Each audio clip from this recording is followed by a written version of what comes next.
You are listening to Notables, an Education Through Music podcast.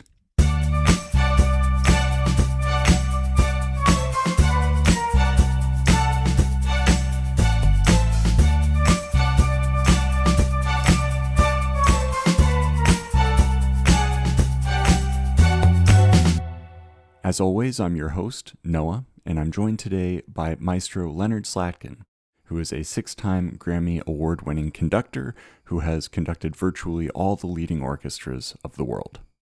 Leonard, thanks so much for taking the time to talk to me today. Very happy to be here with you. So I'm very interested in all of the facets of your early childhood musical experiences and your education in music.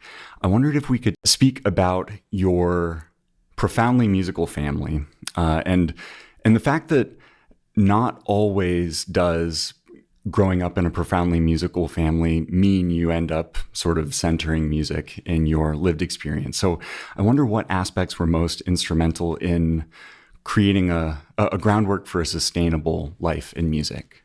As you mentioned, I have this profoundly musical family that goes back at least 2 generations before me. We don't know much before that, when they were in Russia on both sides of the family, but the immediate impact was that my parents were part of a 3-tiered system of music making in Los Angeles. My father was the concertmaster of the orchestra at 20th Century Fox. His wife, Eleanor, was the first cellist at Warner's. They had an active career as one half of the Hollywood String Quartet, and the third part of their lives was as part of the stable of artists at Capitol Records, working with artists like Nat King Cole, George Shearing, and in particular Frank Sinatra. So the first thing that's important to understand is my upbringing is not just about classical music. It's about film music. It's about the popular scene. It's about every kind of music, thereby exemplifying what Duke Ellington and others have said, that there are only 2 kinds of music: good music and the other stuff. So that's how I grew up. And I heard all these musics going on. I was drawn, actually, when I was very little, to what was then called country and western. I, for some reason, found myself fascinated with it as a young person, went to sleep listening to that music on the radio. And the classical part probably really hit me when I was about 6 years old, because the quartet was rehearsing in the house every night. And I believe it was with the 6th quartet of the Brazilian composer Heitor Villa-Lobos, where I went, wow, this is really great. And I then started to move into studies. To get back to the family issue, though, often the parents of a young person are not the best teachers of their children. They're too close to it. Right. And music is highly disciplined, or should be.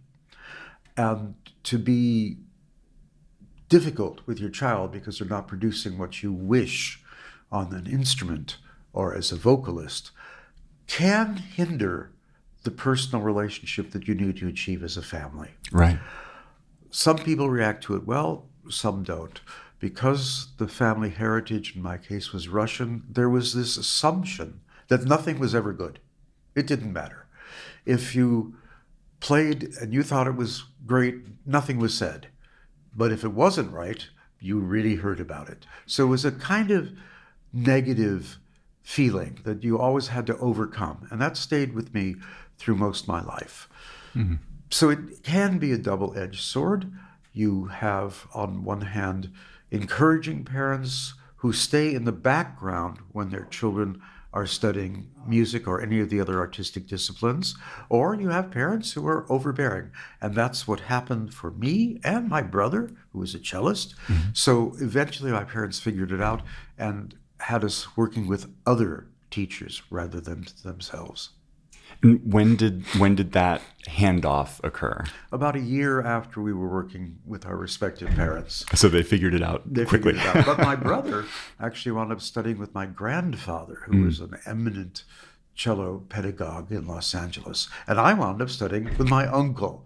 So it kind of stayed in the family anyway.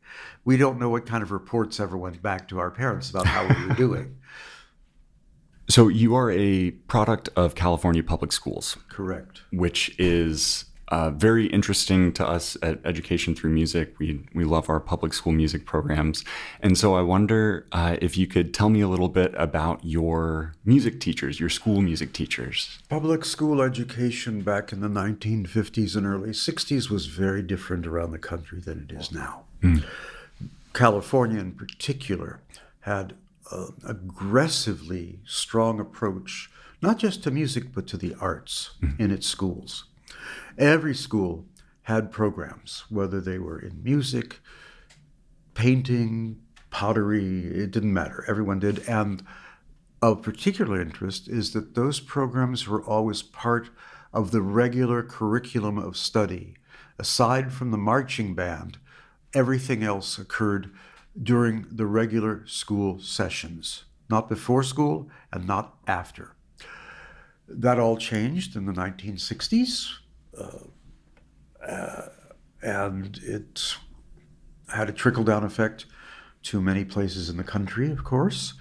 And today we have a broken system, to be honest about it. I remember when I arrived as music director in Detroit, I met with the head of the Detroit public school system, who boasted that 30% of Detroit public schools had music programs. And I just looked at him and I said, I mean, 70% don't. Right.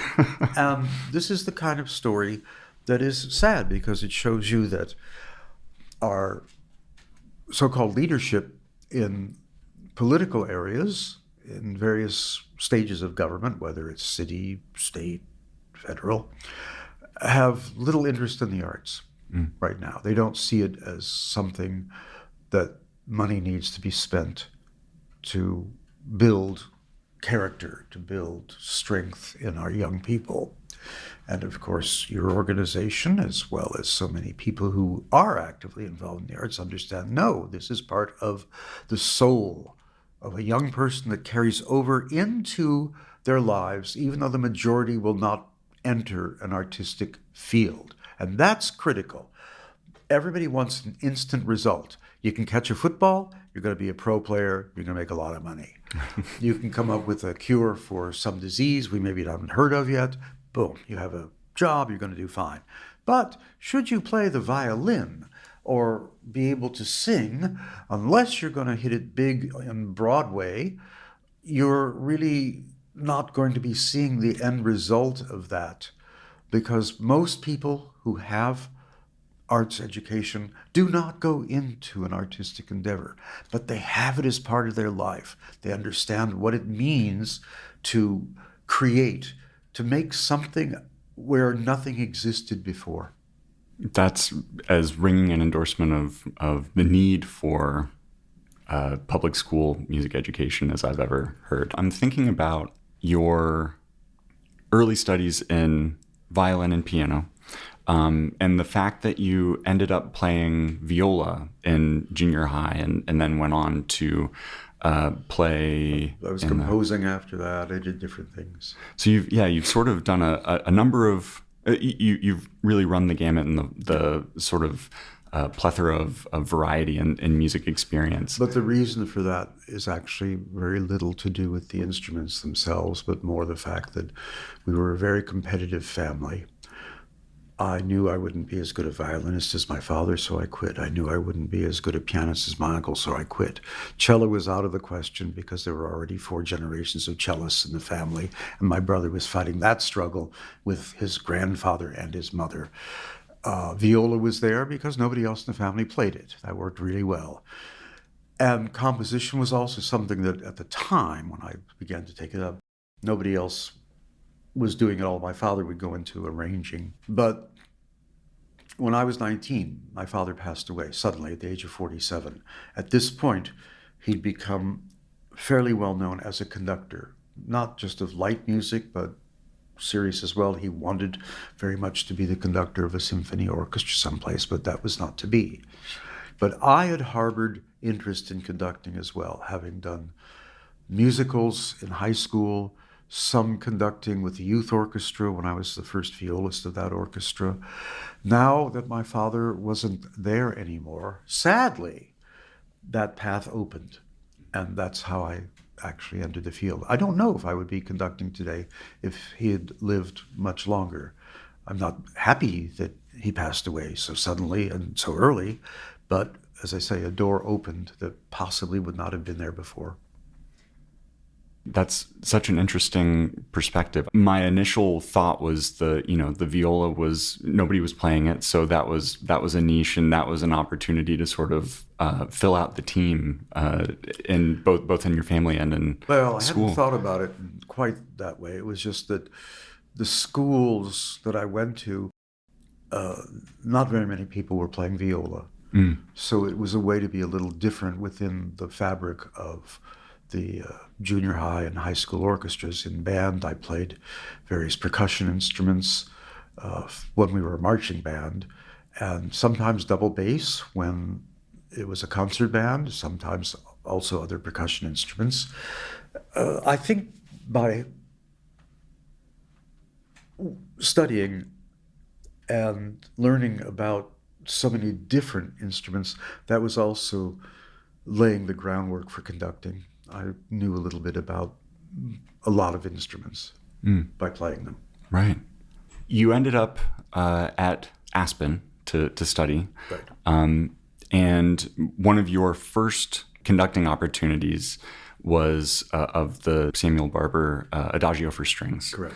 Another notable instance in which you conducted that piece was after 9/11 and with the BBC Orchestra. I refreshed my memory and watched the YouTube video of it on the train here this morning. And that is just I think one of the notable instances of that piece being performed. Well, it was certainly the most emotional event musically that I ever experienced. Here it was 3 days after 9/11. Originally, as the last night of the proms, I was going to be the first non-Brit ever to conduct it in, I think, 100 and something years. This worldwide celebration of England and all its glory and somewhat jingoistic methods. Land of hope and glory, rule Britannia, all that stuff. Mm-hmm.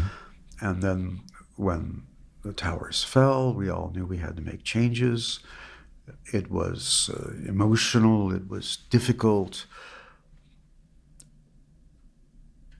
And the Barber Adagio is, in a way, our classical music way of remembrance for tragedies. It wasn't intended as that. It was just the slow mode of a string quartet, very much like in England when there is a passage of some kind. They play the Nimrod variation from Elgar's Enigma Variations, which is intended as just a piece of music of friendship between Elgar and his good friend, his publisher, Jaeger.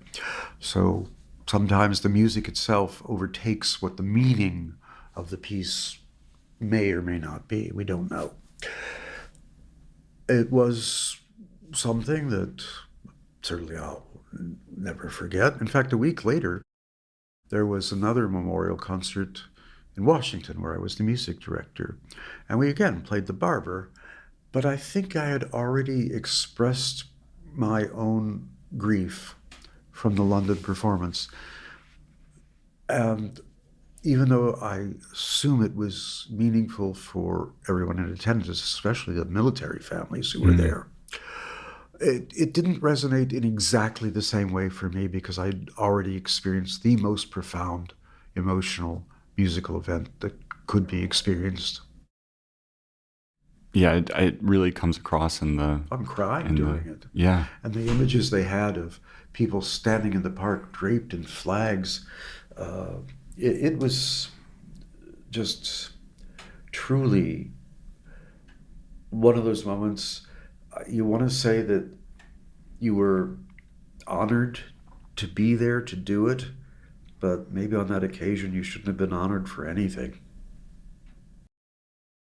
And now for a short break. This podcast is made possible by Education Through Music. ETM's mission is to positively impact student motivation, achievement, and self-confidence by partnering with under-resourced schools to integrate music education into the core curriculum.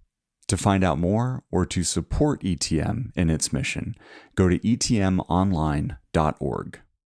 Los Angeles High School. You mentioned that the arts, it was a different time in the 50s and the 60s in the U.S. There was a composer in residence at Los Angeles High School, and in doing a little bit of research, I thought this was a very interesting find. So I wonder if you could talk a little bit about that. LA High, which was a fascinating school. We didn't realize it at the time. We were all so naive, but it was one of these schools that bordered on several districts.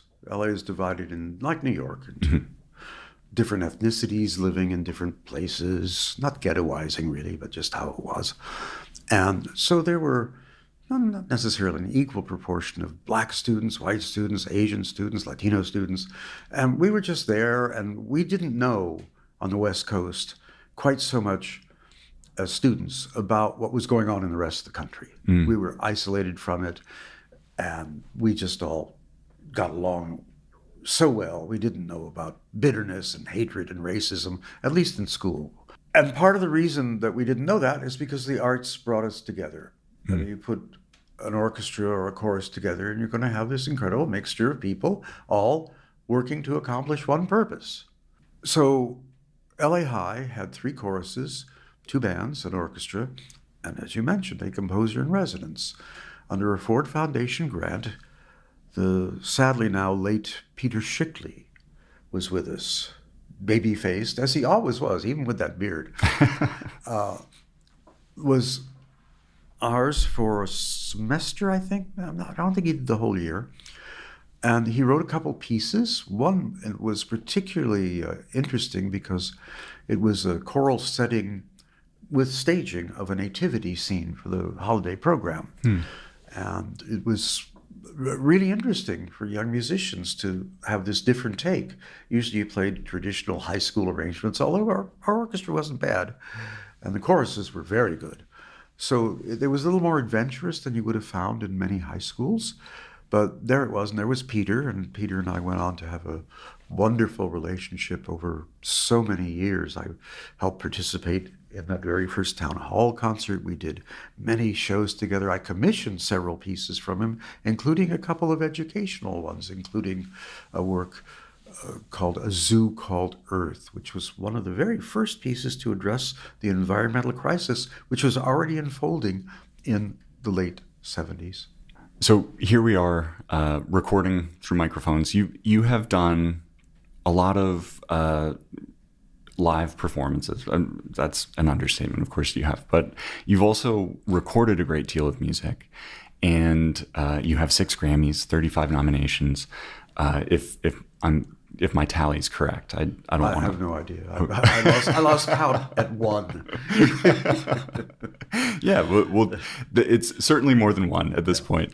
And so I'm wondering, this is kind of maybe this makes the final cut, maybe not. This might be sort of a nerd question on my behalf, but what is the difference if there is a difference, in your approach to conducting an orchestra for a live performance versus conducting something that is strictly for recording that will be, played in perpetuity? There's actually a third variant of that, which almost occurs every time when you do what's called a live recording. You're going to go back after the performance and fix up all that stuff that didn't work. You're going to get rid of the coughs.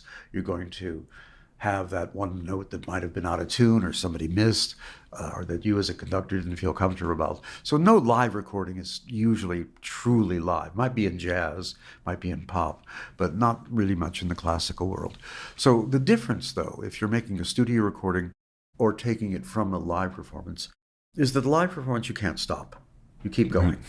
And maybe that means you get a better sense of the architecture of a piece of music from beginning to end, because you have to do it that way. when you're doing a studio recording, you may possibly play through a whole movement of a symphony or a ballet, whatever you're recording. But without the audience there, you take away just a little bit of the edge. A little bit of that disappears. And you're looking for maybe too pristine a performance sometimes. Now, that being said, there are some recordings I made that were studio recordings that I'm very proud of and happy. And there are some live recordings I did around, not as good as I would have liked it to have been. So I think we have to remember that all recordings are simply a snapshot. They're a photograph of a particular day at a particular time. And we can remember that, but the next day, if we were to take a photograph of the same scene, we'd see something different. Just like performances. Hopefully, if you hear an orchestra or a quartet or a singer do the same exact music second day in a row, there'll be things that are different about it. It should be. That's what music is all about. Or if you look at a painting, you go back, see it a second, third, fourth time, you begin to discover other things in it. So to some degree, that's really why the live performance to me remains something unique. And even with our technological advances, the ability to have more material available in so many different ways, there's nothing like sitting down, and maybe on your left is somebody you know really well, and maybe on your right is somebody you never met. But you're all experiencing the same thing together, and yet having different responses to it. That's what's amazing. 1,500 people at a concert, 1,500 different ways of perceiving what happened on that stage.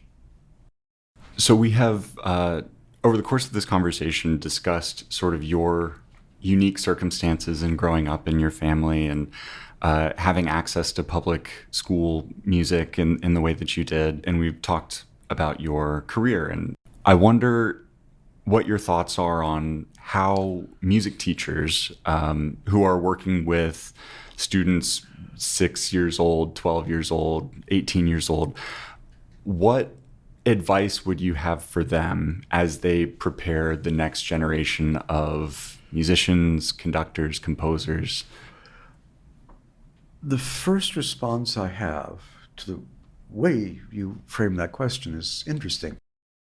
I don't think music teachers should be thinking that their students are going to go into the arts, but I do think they have to tap into today's culture, more so than when I was young.